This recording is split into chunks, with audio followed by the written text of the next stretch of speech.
Welcome back to Call Me By Your Game, the podcast where I, your host, Connor McCabe, bring on a guest to hear from them about a meaningful or memorable video game from a particular moment in their life. On the show, we talk to our guest as much about what made playing the game special and memorable as we will get into the context of how and when they had that time with it. A little bit of housekeeping up top is that anything that my guest or I plug today, you can find a link in the show notes wherever you're listening to follow those to your heart's desire. So if you're watching this on YouTube or listening on any podcast catcher, if you click on the episode or go to episode and scroll down, you'll see links, whether you want to, find out more about the other shows on this network, or if our guest has something that they're going to plug today, scroll down, you'll find a bunch of useful stuff there, including our Patreon. We're over at patreon.com/Super NPC Radio, where we have a bunch of bonus video game podcasts for you there. So if you're interested in supporting us in another way, check us out there and see if you find something that works for you. That'll do it for the housekeeping, though. And I'll finally introduce my guest for today's episode. So please welcome improviser, teacher, and good shirt wearer, Vince Yap. Oh, thank you for the shirt compliment. You're so welcome. Thinking about it, what I should wear. Knew I was going to be on screen. I wrote that down before we even hopped on, and as I looked at it, I realized I forgot to even ask you how you wanted to be introduced, but I looked at your sweater, and I was like, that's a nice sweater. I think that's a great and decent find from you, the host. Very good. Well, Vince, I'm so excited to have you on the show. This has been a few months coming, so glad that we made this work. I know you, how I know the majority of the guests, through the Los Angeles improv scene, and I always try to pinpoint, if I can, vaguely when I met the person, and I want to say that it was when you were on Mess Hall in 2018 was when we started to orbit each other around there. I don't need you to fact check me, but does that seem kind of accurate to you? Yes. I think I think we'd probably seen each other from just being around the indie scene. But yeah, I feel like Mess Hall was sort of our first sort of official indoctrination for each other. Yeah. Yeah, I'm sure that you ended up playing TNT, which I used to host with various teams at certain points as well. Because it's just when we did a show that hosted, I think, 2 hour-and-a-half acts, which is insane. And usually it could be 5 improv teams and a half, 10 a night. A lot of people went through there. But that's how we know each other. We also had I was remembering this as we were getting ready for this podcast, and it's that you happened to, I can't remember. You're gonna have to refresh my memory if you've got it. But one of my closest friends from college, Logan Schreiner, was also a teacher, and you two crossed paths at some point, didn't you? Right. We worked at the same school site, which was in Alhambra. Yes, that's right. Yeah, I think I had done a show, and I think you were on the same show, and I think Logan said, we were in a school hallway, during passing period, and went, "You look familiar," and then we started talking, and then we both knew you. That's so funny. And so it's just so weird when your sort of worlds, I have a career in education, and I had sort of a thing going on in improv. So it's just when they mix, it's very jarring, but also very lovely, because Logan is as I remember, a lovely man, and you are a lovely man as well. So. Just 3. You know what? I'll include you in that group too. 3 lovely men. Now that's a show idea. I remember. I couldn't remember if it must have been Herald Night when we were playing, maybe in 2019 around the same time. So. Because I don't think that Logan and his wife really came to, I think it was a big deal. Hey, I'm doing this thing now. Come watch me. So I believe so. Yeah. And I think he didn't even bring it up to me. I think you mentioned it the next time we had seen you. So yeah, those coincidences are always funny. Yeah. I mean, ships in the night. Yeah, absolutely. So I tell everyone on every podcast that I'm in. Yes, huge. Well, hey, it's a good go-to. Well, Vince, that's how we know each other. That's just a tiny bit of our interactions. I also have one that really sticks out to me, which was at Liz Adams' baby shower. We got to reconnect a little bit, and you and I talked to we were talking to also former guest of the show, Sarah Claspel, about acting a little more, and it was just a really nice conversation. And I think you even followed up helping us with some a path you took to finding representation. I'm just kind of going through like the highlights in my head. But what do you want to share with the listener about yourself today? Well, first that Connor's a lovely man and a great podcast host. Huge. And this is a great subject and conversation to be had, and I'm happy to be here. I am an improviser. I'm also a writer, and I'm also an actor as well. And so, making my way through LA. I am local to LA, so I didn't find the arts until my 20s. So I was just sort of a second generation for me, all this creative things. But education was my first thing, and it's still my thing. Video games have been a state. I realized, being asked to do this, which I'm happy to be here. It was such a staple in my life that I hadn't really. I think I just took it for granted, that it was always sort of part of my life at an early age. Interesting. And I'm not a gamer by any means now, but it's sort of amazing how it's I'll probably date myself during this podcast, but which is fine because I think it just sort of my life has sort of coincided with gaming, and I've had a lot of gaming systems actually through my childhood into adulthood. So wow. Just kind of reflecting about it was very interesting and fun for me to take a trip there. Yeah, that's awesome. Yeah. That's a really fun thing, as I'm already starting to get a better idea of, your journey as you sort of sprinkled some lovely breadcrumbs for me right there.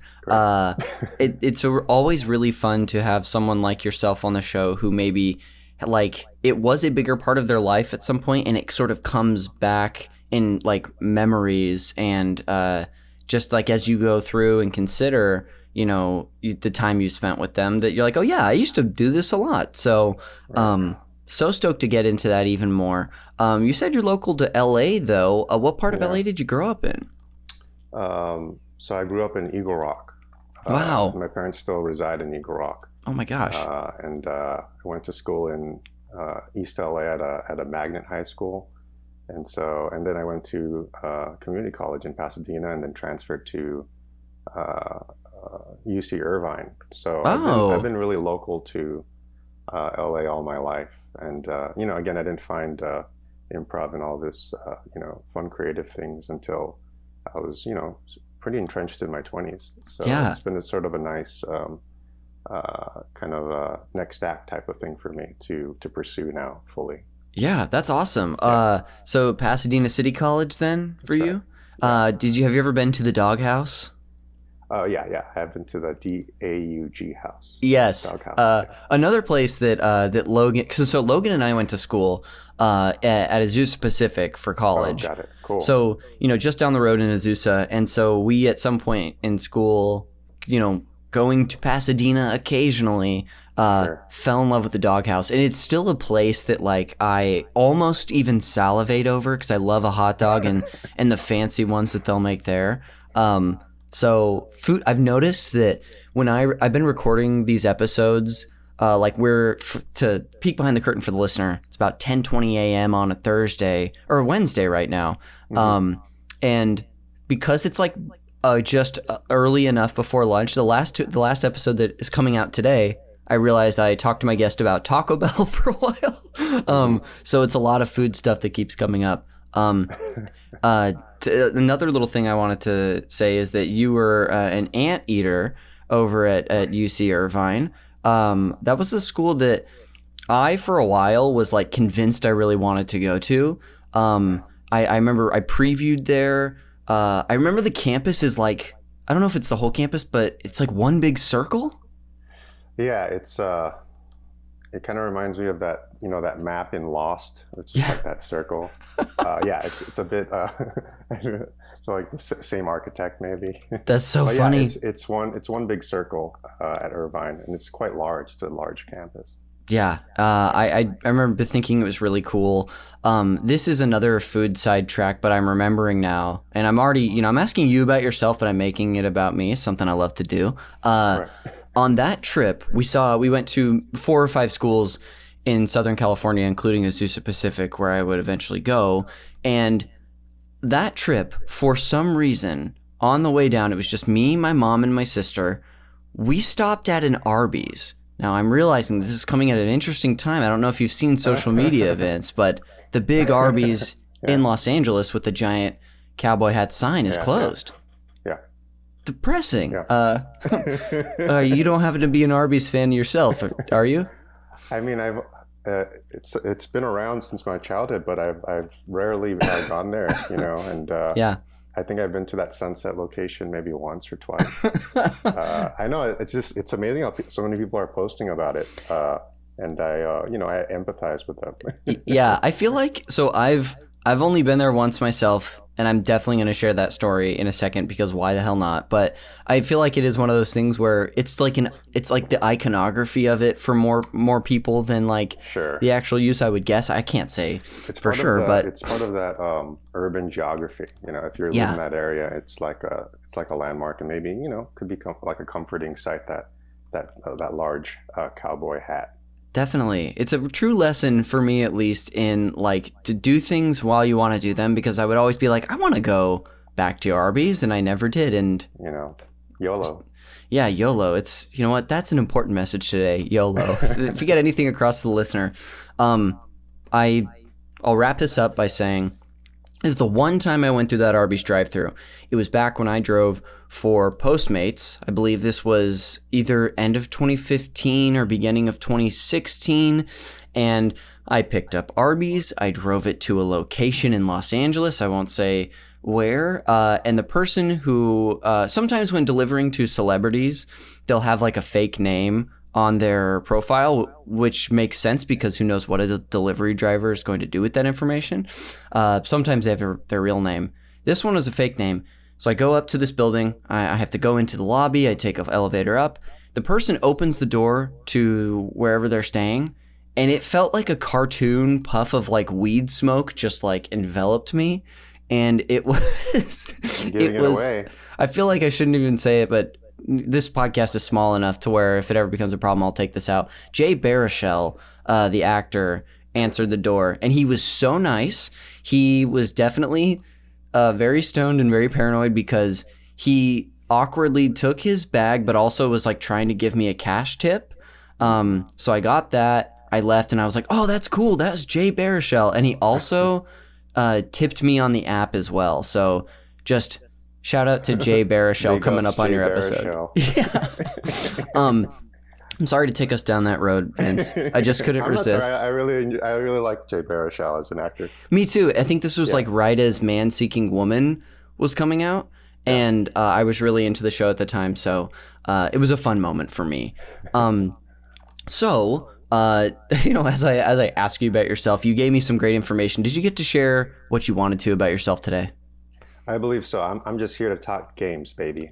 I love it. Well, before we get into your general history with video games, in that case, will you do me a favor and introduce what you brought on today and call me by your game? Yes.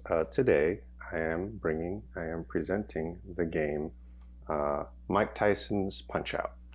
I can't wait. This is a momentous day on the show. It was one of those where, as I often say, as we're dancing around a few games to discuss. Sure. I saw it and I was like, ooh, I would really like Vince to talk about this one, so I'm glad. Right. We'll get into that on the second half of the show. But to start out, Vince, let's go back. What are some of your earliest memories of video games, whether it be you getting a chance to play or watching other people play? I think one of my earliest memories of video games was I must have been 5 or 6 years old, and it was Christmas Day, and I got a present, and I opened it up, and it was a Nintendo game system. Wow. And it came with one controller. It came with 2 games. The first game was what game do you think came with that? This is like 1986. I'll guess it was I'll guess combo pack Super Mario Brothers Duck Hunt. Perfect. And okay. It came with a gun or a shooting device. Yeah. And so I just remember clearly that day being like very exciting, playing that game. That was sort of my first like memory of video games. That's lovely. I want to ask just a little bit about this. If you remember, was that something that you were hoping for and anticipating, or was it kind of a surprise? Yeah, I was thinking about this earlier. I just wonder if this was like on my parents' radar. Like, I don't know if this was a mom idea or dad idea. Mm-hmm. But I don't recall like wanting video games. Sure. But yeah, that was sort of my first foray into video games. Sort of this kind of associating it with Christmas, associating it with joy. Yeah. That was sort of like my first memory of that. That's great. Maybe after Christmas Day or even on the day of, do you remember, was this something that was like a Vince activity, or were you enjoying this with other people afterwards? Yeah, I think this was sort of like, I remember this being the activity on, the you get home from school and you just want to play video games. This was sort of that period of my life, kindergarten, first grade, second grade. And then it ended up being like this sort of communal thing in terms of, going to family parties, going to friends' homes. And, they have the same gaming system, but then everyone has like different video games. Yeah. And so, sort of getting to experience the different video games and what people are into. And that sort of became my, a party activity that you would do as children. You would go play and then you'd play video games. That's awesome. Do you remember, whether it's like a vague memory or a specific one, did you ever try something out somewhere and be like, I have to have this? I think several times. I mean, like bringing the game today, Mike Tyson's Punch-Out. I never owned a Mike Tyson's Punch-Out. Yeah. This was like a game that you would go to my cousin's place and they would play, and then I would get to watch and play it as well. And there's like a lot of games were like that. So like my first basketball game was on from a Sega Genesis when I was still around. I remember playing that at a cousin's house. But I never owned a Sega Genesis, so it's like the lore of having this different type of gaming system was very cool. Because Nintendo was the thing, but then other people had Sega Genesis, and that was a very specific lane. Totally. I have memories like that too, because I from the time I had consciousness, we had an NES, and then I eventually would get a 64, but I had like one friend specifically that I would go to his house before school because my mom was a nurse, and so she would drop me off early before his mom would take us, and he had a PlayStation, and everything on that system was just so like mesmerizing to me, and maybe it was kind of a similar thing. Right. Yeah, I think, and then also I feel like you associate going to someone else's home and room, the specifics of that room and what it feels like to be in a different home. I don't know what it is, because like that was the lure of doing sleepovers. It's like you're in a different place. It's like you're sleeping in a different bed or setting. You're in someone else's home. Mm-hmm. As I'm talking about it, I'm thinking about I had a neighbor that I would go over to his place, and our families were so different, so culturally, and so it was like another world. And then you would just be in his room, and then it'd be so different from what your room was, and a lot of it had to do, and video games was part of that landscape for sure. Yeah, that's fascinating. Just like, this is such an interesting idea that I don't think has really come up. This is episode 213, and I don't think this has necessarily come up. This is amazing. Do you remember anything specific that would stick out to you, or was it more of like, at this point, more of a general feeling of that just difference? Well, Well, this was the 80s. So I just remember, it was sort of like part of, as you're a kid and then you start to realize, oh, there's something like a pop culture type of thing going on. So you start to feel like you connected in that way, I guess, because Sure. you're like, well, because you're playing this Super Mario Brothers, and you realize like, oh, everyone is playing it, all your friends are, and also like the world is playing it. And so it's sort of like, and again, now gaming has just transformed where everything is, you have online, you can connect through people in different places. It's been like that for a while, but I feel like that was still a sense, as a kid, like you owned a game and like your homie owned a game, and so you felt connected in that way. And I felt like that's sort of like when you went to a cousin's or a friend's place, that was sort of a microcosm of it, sort of this communal thing that I didn't realize, but that's what gaming does and is. That's really cool. Now going back to, your time, you having your NES, what was the next step for you? Did you get a console after this? Did you continue that? I didn't even mention that even before receiving this Nintendo, my family had an Atari 2600. Oh, cool. And so, I was already sort of playing that here and there. Yeah. Space Invaders, I think Pac-Man was there. I mean, we must have had Frogger, I believe. So that was sort of already part of the fabric of our home. And then we had the Nintendo.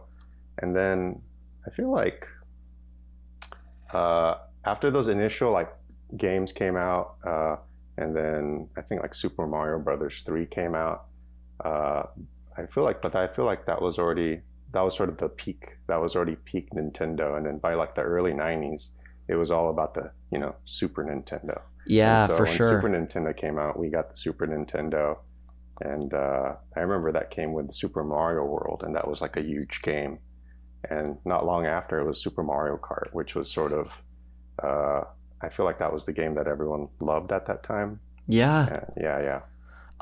It's just gonna come up later, so I'm sorry to preview something too much. But for the Fact Me by Your Game segment, where I'm going to share a couple of facts with you, this amazing video game historian, the gaming historian, has like a few.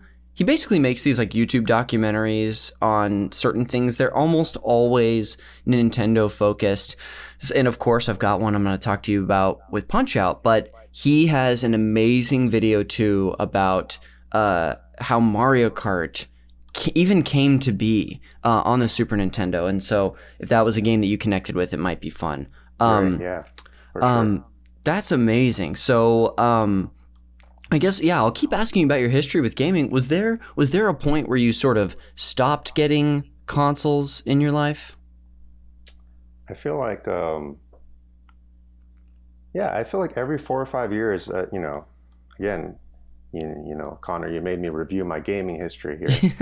I'd realized that once Super Nintendo sort of, I guess it was, mid 90s, I think PlayStation was the new thing. And I remember getting a PlayStation, and that was a big thing. And so PlayStation was sort of what my friends and I played towards the end of my high school years. So, really, I realized, and I went the gamut from like being a toddler until like graduating high school. I basically had 4 gaming systems, Wow. And they're all like pretty like pivotal gaming systems, that kind of led us to where we are now.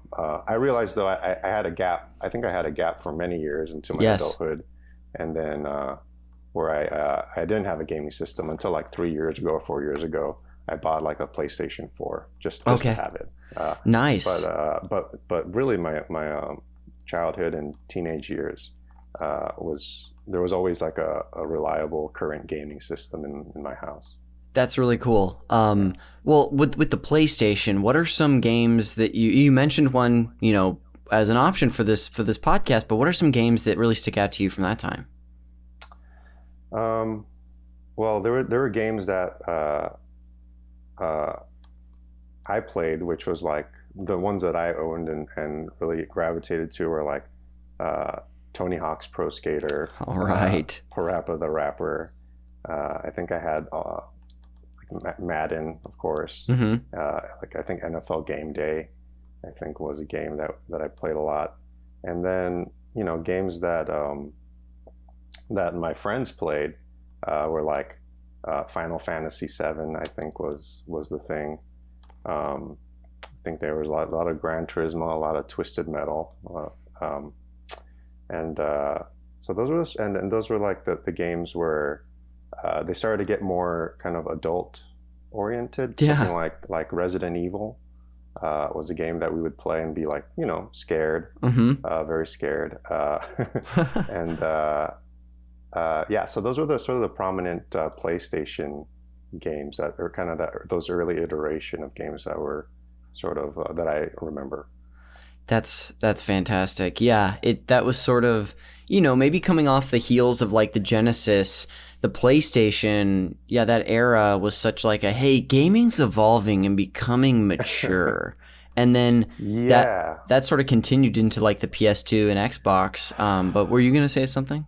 Well, it made me think that, for a long time, the stigma of video games was, straight up for children. Yeah. And I think it was during those mid 90s, late 90s, where it really changed and it became this sort of like phenomenon that adults were playing. But, adults were that were my age, where they grew up on gaming and then they became sort of a staple of their adulthood too.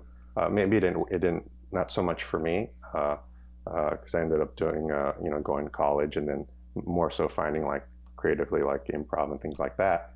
But for others, it stuck. And I think that a lot of it has to do with, it's part of their childhood. And, there's a lot of money behind it now, of course, as well.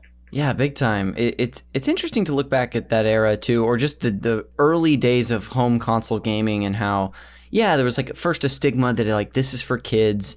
And then it was no, it's maturing. And now it kind of feels like where we're at now is that gaming can be for everybody sort of thing. And I don't even think I can necessarily, as a light gaming historian myself, I don't even think I can pinpoint when that happened. It'd take some real deep thinking.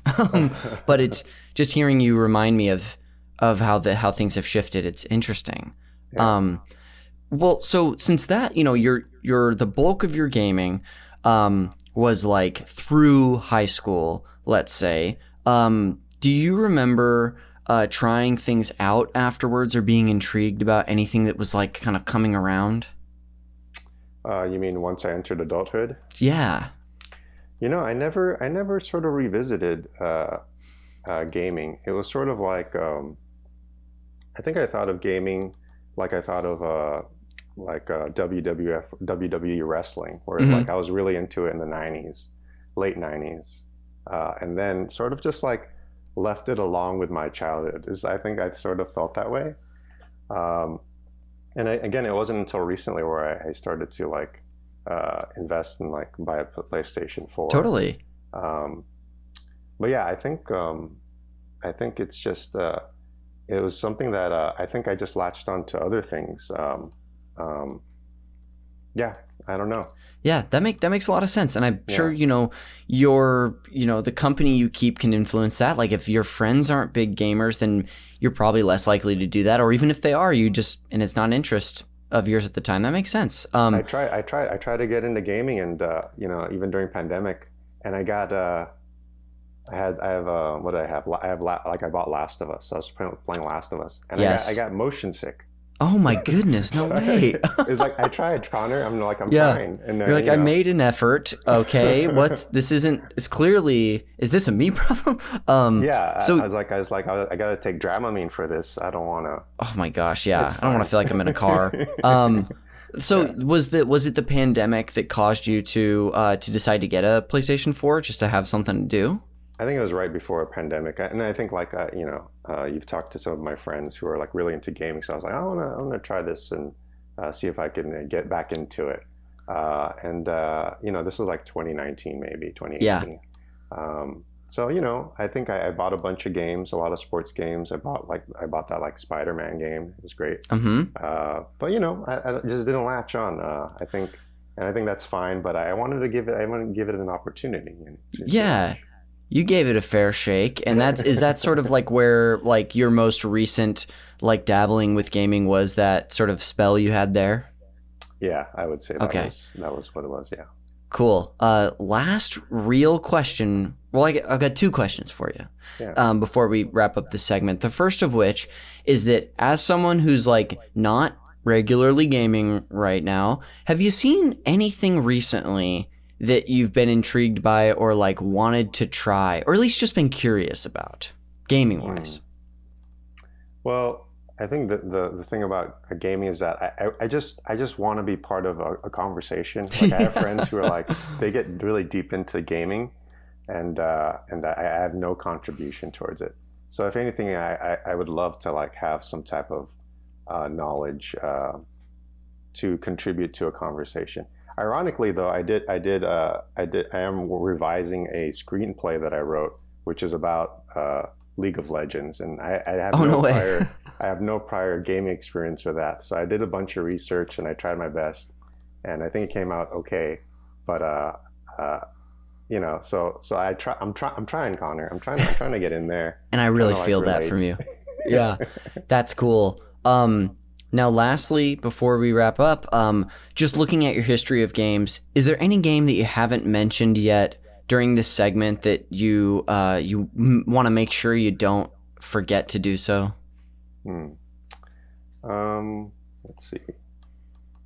Well, NBA Jam was the game. I think it was NBA Jam and Super Mario Kart. Yeah.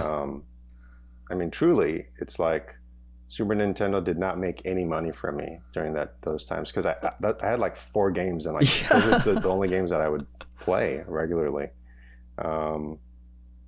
That's awesome, though. Are you a big basketball fan yourself? Yeah. So if I play video games, it's like mostly sports. So yes.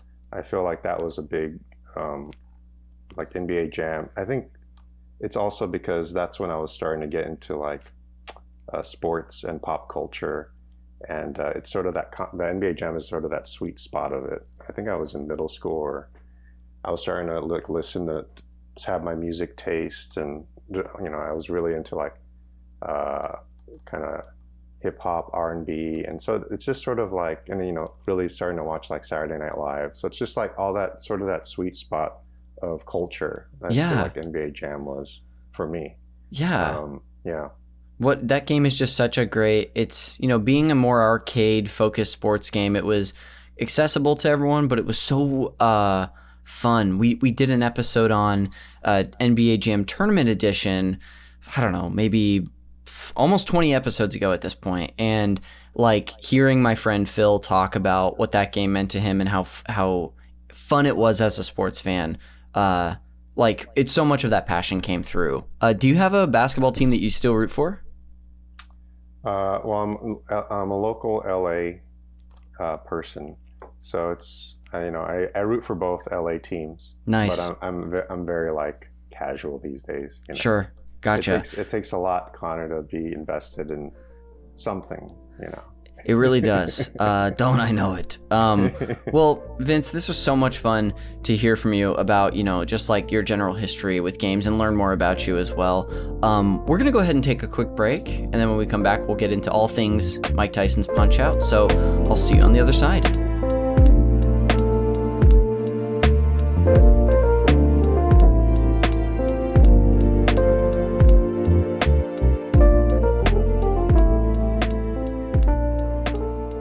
Welcome back to Call Me By Your Game. Connor McCabe here, still with Vince Yap, ready to discuss Mike Tyson's Punch-Out. Vince, welcome back. Thank you. Here we are. So like I told you before the show, Vince, we're going to do a little table setting for what this game is, talk about some of the details of it, and then if you have anything you want to include before we finally get into your time, by all means, you're able to do that. All right, so without further ado, Mike Tyson's Punch-Out is a 1987 boxing video game, an alternate version of Punch-Out, developed and published by Nintendo for the Nintendo Entertainment System. part of the Punch-Out series. It is an adaptation of the arcade game Punch-Out that was released in 1984, and the arcade version of Super Punch-Out also actually came out somehow the same year in 1984, I don't know, a decade before it would come out on the Super Nintendo. Differences from the arcades include the addition of Undisputed World Heavyweight Champion Mike Tyson as the final boss, which, doing my research, he actually was not he was about to become the World Heavyweight Champion. He actually was not the champion at the time. They go into this in the Gaming Historians video. The game is known for the fantastic boxing gameplay. You play as a boxer rising up the ranks, fighting different characters before reaching the champion, Mike Tyson, which I believe you are Little Mac in this version. Does that name ring a bell? Little Mac, that's right. Yeah. So you're Little Mac. The characters are a place, this is the way I editorialize this. The characters are a place where stereotypes go to live, which would continue, kind of like how Street Fighter's characters, in some ways. The arcade version of Punch-Out was vital in Nintendo utilizing a surplus of arcade monitors, as the game used two screens stacked on top of each other. Do you know a little bit about this history at all before I dive into it a little more? No, this is news to me. That I didn't realize that Punch-Out was the original iteration, and then Mike Tyson's Punch-Out was another thing. Yes. So the game itself, the original one from 1984, came out because on the heels of Donkey Kong, one of Nintendo's earlier huge arcade hits, they had purchased a swath of arcade monitors that once the game, I don't know if it was losing popularity, but they had a surplus of these things, and they were like, how are we going to use them? And so they developed intentionally Punch-Out, which basically had two arcade screens stacked on top of each other. Okay. Yeah. So the original version in the arcade didn't have Tyson. I'll actually get into how he became the cover athlete. I'm thinking of like Madden, NBA Live now. But that's what it was in 87.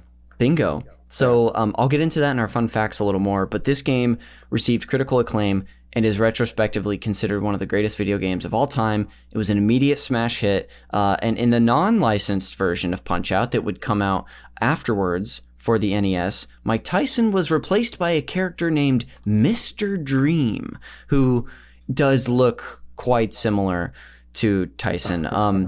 The series has not seen a release since Punch-Out for the Wii, so that was kind of the end of the series, at least up until this point. Vince, is there any historical context or bullet points that you want to include before we talk about your history? Associated with this game? Yeah, is there anything that I missed that you're like, oh, Connor, we forgot this? No, not really. Other than that, Mike Tyson was huge. Like in like late 80s. And he was like 20 years old. He was like 21. So he's just this wonderkind. Mm-hmm. And for me, that was, we'll get into it, but he was sort of like a kind of such a pop culture reference point for me, because I had no, inclination that pop culture was a thing. And Mike Tyson was sort of that introduction for me. Interesting. Okay. Yeah. That's really awesome. Well, I'm so pumped to get into more of this. I think, as we get into your time with the game, I think you mentioned earlier, so correct me if I'm wrong, but this is a game that you saw originally at a cousin's house. Yeah, so I think I had cousins that lived in Echo Park in LA, and you guys are true LA people. Yeah, they ran, they own some restaurants now, but during the 80s they were doing their catering from their home, and they were a frequent babysitter of mine. And so part of the ways that they would babysit me was to put me in front of a TV and to watch TV and to play video games. And one of the video games was Mike Tyson's Punch-Out. So I just remember my cousins playing this game, and me being a witness to this and trying to I think I was quite young, so I was not good at this game, and I remember just being as a child does, totally frustrated with games. So yeah. Wow. Okay, cool. So Do you remember, like, you were talking about as not being good at it as a child. Do you remember any early impressions that the game itself made on you, or things that still stick out to you to this day? Well, it's funny you mentioned that the stereotypes. Yes. I feel like, yeah, that's sort of an education of like, this is the 80s. I'm a person who's of Asian descent.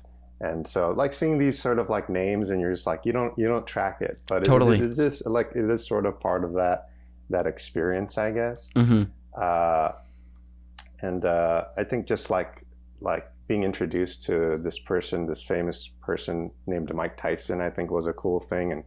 And then you realize like, oh, video games connect to the outside world. I feel like that was part of kind of my introduction into figuring out like, oh, there are things called movies and television and music, and we're all connected in that way. That was sort of I feel like a introduction to that. Yeah, what an interesting sort of like revelation to have as a kid. It's like, it's almost your like Neo in the Matrix moment of your eyes being open to the world, sort of. Well, it definitely does open up your world. I think during that time whenever I would stay up like late Saturday nights, I think like I would start to dabble in like watching Saturday Night Live and trying to you realize that the world is bigger than you. I think is at that age. Yeah. There's more than just the Eagle Rock where you're living. Echo Park, yeah. Yeah, absolutely. Yeah. That's fantastic. So, when it came to you playing this game, was this something that you, I think you maybe even said you never got this game. This is all a game you only played over there. That's right. So it was a lot of just like, experiencing it there. I think, I was not privy that you can enter a code and like skip certain fighters and get to wow. that. And so like getting to like do that and trying to get to the final boss, which was Mike Tyson. You're trying to win it out as Little Mac, this little like tiny fighter. Yes. Fighting against these massive stereotyped fighters. Yeah, that's just something about this first game. I've just to, as we talk about this game together, I'll briefly give my history. Is that I grew up, my best friend growing up, Eddie Martin, he was a huge Super Punch-Out player. He loved this game. I dabbled with it, but he knew it like backwards and forwards. He could beat it on a run without getting knocked out. I wasn't very good at it. But when the NES Classic came out, this like mini console with like 30 or so games, I got it years later, and I spent like a week playing Punch-Out. Sadly, it's not the Mike Tyson's Punch-Out version that you had. It's the second one for the NES. And one thing that like, first of all, I loved it. It's so fun and so challenging. But there is something, you mentioned how tiny your character is versus these huge sprites that you're fighting. There's something so funny about that to me. Like it's almost like every fight is like David versus Goliath, sort of. Yeah, I think I must have related to that in some way, because it is like an underdog story. Yeah. That is just that's the narrative. Basically, you're trying to go up through the ranks as this tiny person named Little Mac, and get to the final boss, Mike Tyson. So I think I related to that in that way, and I've always been a sucker for underdog stories and things like that. So I think that's a big, probably a big reason why it was quite, successful. All that plays. Yeah, absolutely.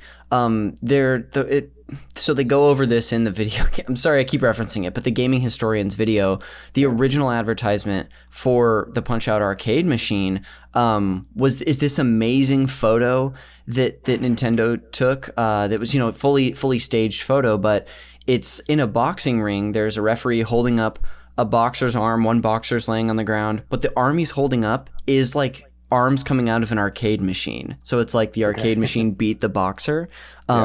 So it's interesting that like something that drew you to that was the sort of, the like underdog story, when even the advertisements were like, no, we're going to kick your ass with this game. Yeah.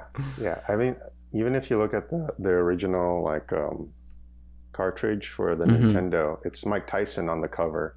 And that to me is like an iconic photo, and just, very like genius marketing, because it's such, I'm well into my adulthood, but I still remember that cartridge, that picture associated with Mike Tyson.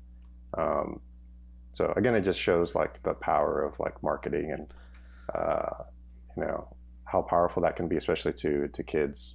Big time. I think this was Nintendo's the first time they had ever, I guess, how do I want to say this, licensed like a person or like a property for one of their games, outside of what they had already created. So you're totally right. Like, it was a huge, kind of a monumental moment and such a huge game for that to happen for.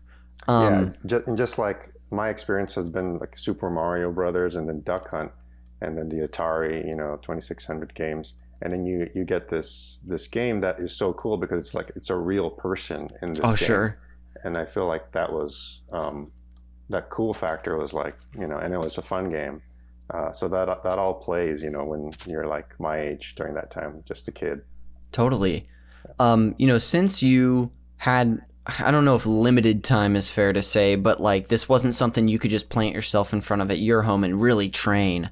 Do you remember, did you get good at this game? Was this something where you were getting to the final boss? Or, I'm curious to hear.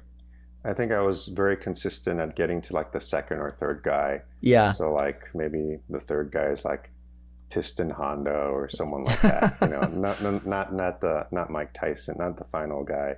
But I just remember like it's all this particular boxing game is a lot of timing and knowing when to duck and to uppercut or to use your super punch. So I just don't think I had the capability as this 7-8-year-old to do that yet, or at least I maybe I needed to quote unquote train. I didn't have that opportunity to train. Well, yeah, so much of this game is like learning and memorization of like patterns and stuff. So yeah, I would be amazed if someone were to ever be able to pick this up on like a first few tries or play it as seldom as you got to and just blow through it. When it comes to the game itself too, is there a favorite moment or a boss that you had that like sticks out to you to this day? I just remember the characterization. So like there's this like bull character. His name was Bull something. And that they didn't take those characters too seriously. They were all sort of they were caricatures, but that was part of the fun of it. And then the Little Mac was just this unassuming 17-year-old kid from like New Jersey. Yes. And then I just remember the Mike Tyson character being very, very cool, Yeah. Just Mike Tyson was just like so cool, and that he was like a real life person that kind of kicked ass, I think was cool. And, he also represented, I think, during that time, like the masculinity, I feel like. And, when you're a kid and you're a boy growing up, you're like, oh, what does it mean to be a boy or a man? Or, you're trying to figure that out totally at that age. And so I feel like in the game, he was also very like cool and masculine. So I thought that was kind of a nice, cool thing.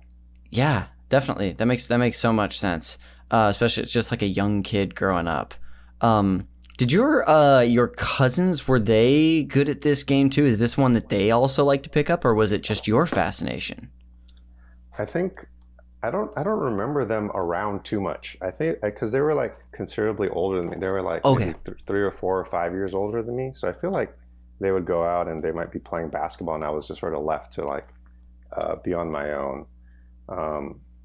So I don't remember them being too involved in the game, other than that they would beat it regularly.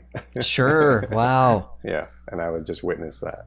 Dang. Oh man, like I remember as a kid watching people being able to beat some of those early games, whether it's Super Mario Brothers or anything that I couldn't do. It seemed like not they were a superhero, but they had some power that I didn't have. I think you learn, I mean, those are the times where I feel like you can get most frustrated as a child. And you're sort of learning with, I have a 5-year-old nephew, and my sister is trying to teach him how to, process his feelings and emotions, and we're in 2024. I don't know what it looked like in the 80s, Yeah. There wasn't that type of vernacular. So anyway, I just remember being so upset. Yes. Not being able to accomplish a game thing. Yeah, that makes so much sense, and good point. Yeah, a lot has changed on how we talk about our feelings and whatnot in this day and age. We've talked a lot about the game itself. We've sort of dipped our toes in as well into the context of being at like your cousin's house. Can you start as we get into that a little more by doing some scene painting for me and like sort of map out this room that you would have been plopped in? Yeah, so this was like just a very sparse house in Echo Park, where I would just camp out in the living room, and the scene is that I'm usually just there, being babysat with the TV and basically a video game system, and my aunt and uncle, which is sort of not my aunt and uncle apples to apples. It's more like my mom's aunts and uncles. So there's like my second aunt, second uncle, second cousins type of thing. Mm-hmm. And as I remember, I think because they were from the Philippines, so a lot of their kids were still in the Philippines. They had like 4 kids, but little by little they would just trickle into America because that's how the immigration pattern worked. So I just remember they weren't all there at the same time. So it was just, sometimes I was just on my own. Sometimes there was a kid there or whatever, one of their kids. But there's a lot of catering going on.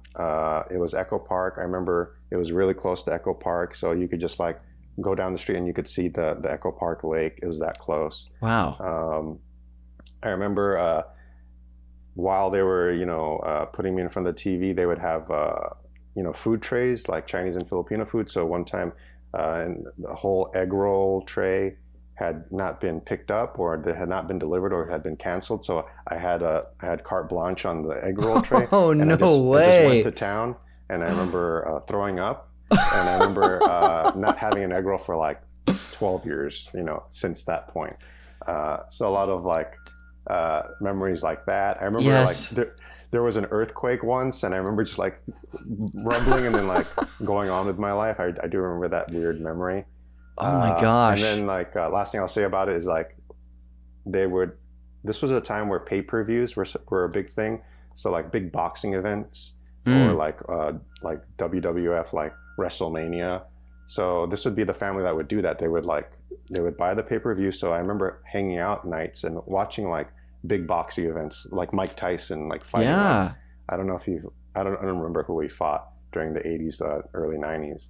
Watching pro wrestling, Hulk Hogan and SummerSlam and all that stuff. And so this was sort of the house where that would happen, which is why it was so cool to like be not in my house, which is like totally normal. And then you go to this, it's kind of like, it feels like the Wild West, there's like a lot more things and, things to do there as well. Yeah. I mean, just hearing you talk about being at, your extended family's house and like all the wonders there, which we've kind of been talking about through most of this section, it really brings me back to I didn't grow up with any cousins or anything like that near me, and I'm from Modesto, California. I don't know if we talked about that yet, but my entire family was in St. Louis, Missouri. So like we would visit them at sometimes 2 years in a row, sometimes every 2 years because of the just plane travel and having our whole family go over for a week. But my elder cousins, Jen and Lisa, like being at their house was like the feeling that you're having and talking about this like place where like it's just so different and there's so much wonder and they have different stuff than you do.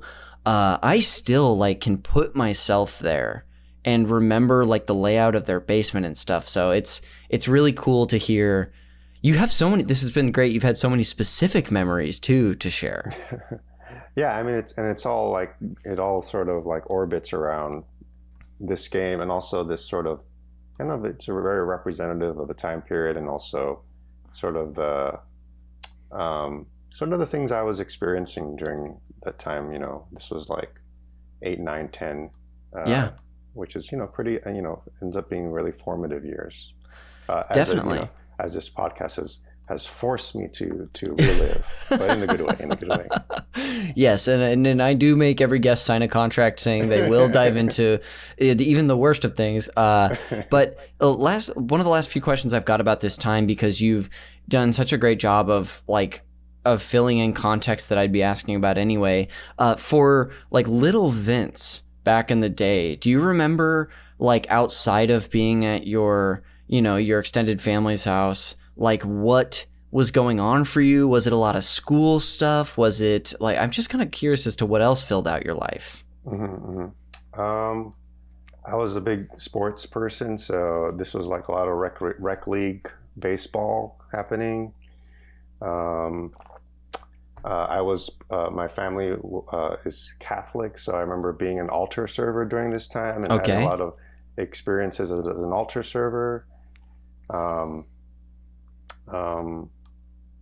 lot of like praying rosary. My family is very Catholic, so a lot of like prayer groups and stuff like that. Yeah. And just like this was a formative time for like family vacations. I remember there's a lot of photos of us, like because we had family in Orlando, so like having pictures of us at Walt Disney World and pictures of us at Universal Studios in Florida. Yeah. Things like that.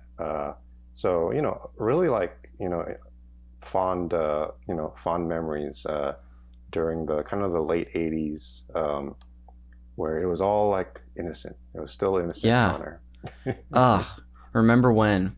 Well, that's great. As we sort of maybe start to close out this section of the episode, are there any details that you haven't shared about, whether it's the game itself or a context from your life yet, that you meant to today? Well, kind of thinking about like, describing the late 80s, the early 90s were very formative too. Like, I remember it was the same family that owned the Sega Genesis. So I remember they had moved to the Valley, and it was still a time where like we would go there and we would, have family parties and New Year's Day parties and things like that, celebrate Christmas there. And again, these were older cousins. So, and this is also centered around gaming as well. And just sort of being like, again, how it sort of you're sort of like learning about the culture, and you're learning about pop culture, and you're learning about like how those things sort of influence your life. And I remember it just centered around gaming and game systems. Yeah. So, I just, talking about it makes me think like, oh, this is gaming, and ended up being like quite a large staple or a prominent part of my childhood. Yeah, that's fantastic. Have you ever played a Super Punch-Out or Punch-Out on the Wii? It's funny, I haven't. I think I had the opportunity to play Super Punch-Out, and I just remember being like, is Mike Tyson in it? And you're like, no. Yeah. I was just kind of curious if you had dabbled, but that's great. Yeah, how was the gameplay experience on that? I think Super Punch-Out is definitely considered the peak of the series, and in gameplay wise, at least, it's got a lot of similarities of like a lot of the caricatures are still in there. This is Super Nintendo? Super Nintendo, yes. Yeah. So I think it's considered to be fantastic, and I really like it too. I just, for some reason, had more success with the NES version. I'm thinking it's probably because I like kept beating my head against the wall when I played it a couple years ago a bunch. But the Wii one is also supposed to be cool, and of course on the Wii you're using like the motion controls and nunchucks, so that's one I want to play someday. Well, as we sort of close out this section, before we go, will you do me a favor and sort of wrap up the place that Mike Tyson's Punch-Out held for you? Yeah, I just think it was like, it's sort of like kind of representative of that time of my life, and I have very fond memories of that time of my life, and just and I'm someone I'm a writer and an actor, and very involved in. I'm very aware of like what stories are being told and things like that. So yeah, I just think it was pivotal in sort of my identity in terms of, it was part of the pastiche of my childhood, which was to say like, that like entertainment and narrative and like culture can be also intertwined, and you don't really realize it. You don't really realize it. It's just a game, and it's fun and it's colorful. But I think reflecting upon it, I think that's really cool. And so, if I ever have like the opportunity to do something, maybe catered towards kids or things like that, just to be like to own it, to be aware that it really does affect, generations, even. Absolutely. Well, Vince, thank you for bringing this game on the show and sharing about, this time in your life. We've got some stuff, some post-show segments for you, but thank you for doing that. I appreciate it. Of course. You're welcome. So as we, head into the 2 post-show segments I have prepared for you, the one I've been teasing this whole time, the Fact Me by Your Game segment, is the first one I'm going to do.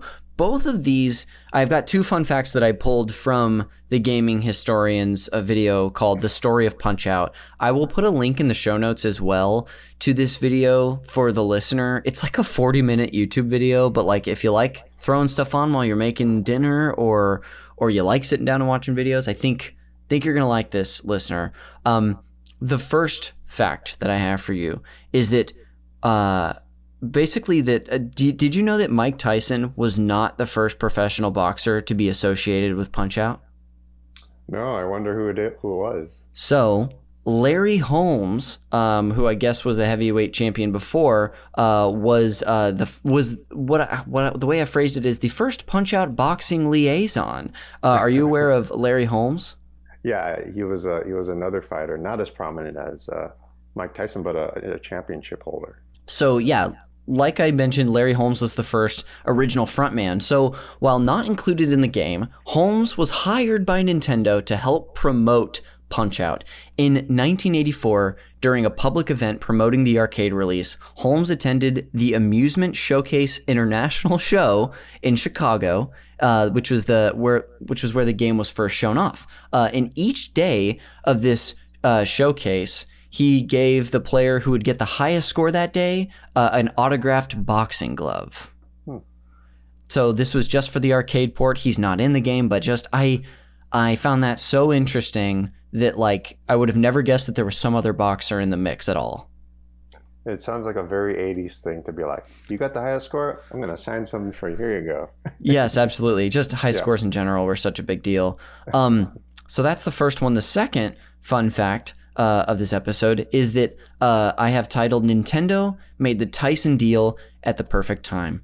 Now, in 1985, Nintendo of America president Minoru Arikara was attending the Consumer Electronics Show. Now, while on this visit, he, the way it's depicted in the video, he is like at a restaurant, and Mike Tyson is has like an incredibly pivotal boxing match, and I guess he was wowed by how fast and strong he was, like many people.